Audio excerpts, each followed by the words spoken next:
when the union's inspiration through the workers' blood shall run. There can be no power greater anywhere beneath the sun. What force on earth is weaker than the feeble strength of one? Oh, it's our union, yes, our union makes us strong. Solidarity forever, singing solidarity forever, solidarity forever. Oh, it's our union, yes, our union makes us strong. They have taken untold millions that they never toiled to earn. But without our brain and muscle, not a single wheel would turn. We'll break their haughty power, gain our freedom when we learn that it's our union, yes, our union makes us strong.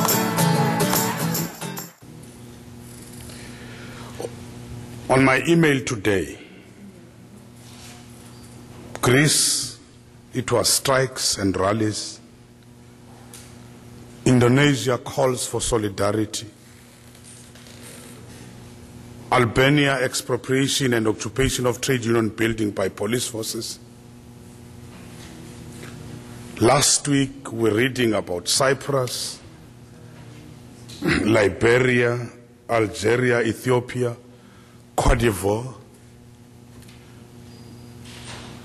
Today we've just heard stories, accounts of what is going on in Colombia, in Iraq. Two countries who have just been turned into killing fields of people. We're talking about Darfur today in Sudan, where we see innocent children and women in a very, very bad state. Timor-Leste, the Education International is monitoring the situation in Timor. As that fledgling country is being plunged into chaos since the beginning of the unrest on the 24th April. And as Education International, we are concerned about the extent of the unrest, how it has affected the teachers and the children. Hundreds of the US employees evacuated as rival gangs roam the streets of the capital daily, torching homes, battling with machetes in defiance of the foreign peacekeepers who were sent to quell the violence there. And that is consuming that particular country. Thousands of residents have fled the capital of Delhi. Nearly 30,000 were seeking refugees in churches, in schools, in embassies, at the airport, leaving much of the capital city deserted. And the week-long violence has killed at least 27 people and wounding over 100 others. And of course, we hear, we're concerned about Mexico, with reported security forces repression of social movement, which is led by the teachers in Okasa. EI is encouraging that particular government, the authorities, to dialogue, not to repress the teachers. We've been trying to talk to President Fox of Mexico to bring about peaceful negotiations. And I asked myself, what has gone wrong with humankind? What leads us into such actions? And I think as trade unionists, we need therefore to say, how do we deal with the root causes of violence? I've said yesterday in one forum, when people have been robbed of their birthright to land, when there's no hope for better life,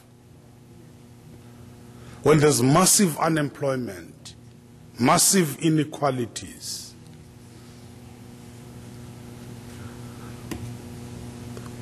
when there are impositions from outside by outside forces,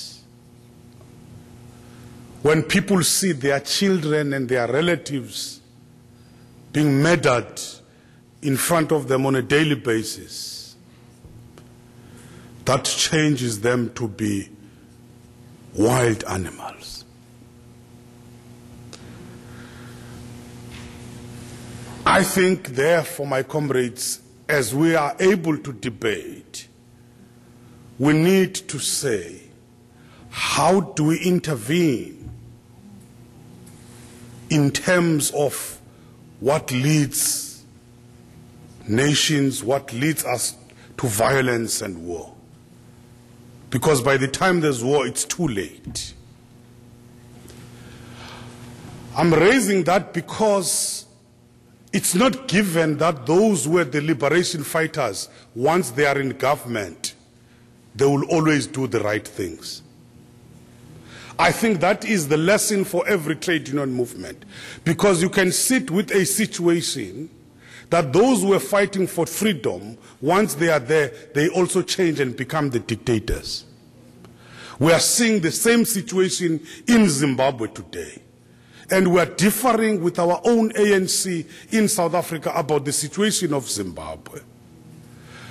And today we're talking about people who have adopted a very liberal macroeconomic policy in the country, which is leading to misery, not improving the conditions of the people in South Africa. And therefore the importance of the trade union, the independence of the trade union movement is very important, regardless of who your alliances are. But trade unions must remain independent. What has killed trade unions in many countries is because they've been too close to the ruling parties. That is a lesson which we have to learn.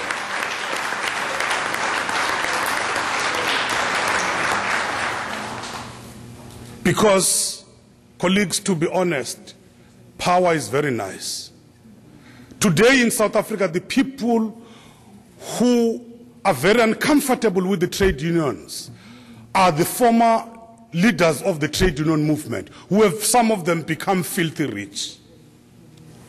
We believe very strongly that, as Education International, education is key to the participation in the global economy in this 21st century, and it should help to build the societies that are fair and just for all, and respect for those universal values of democracy and human rights, whose development will be equitable and sustainable.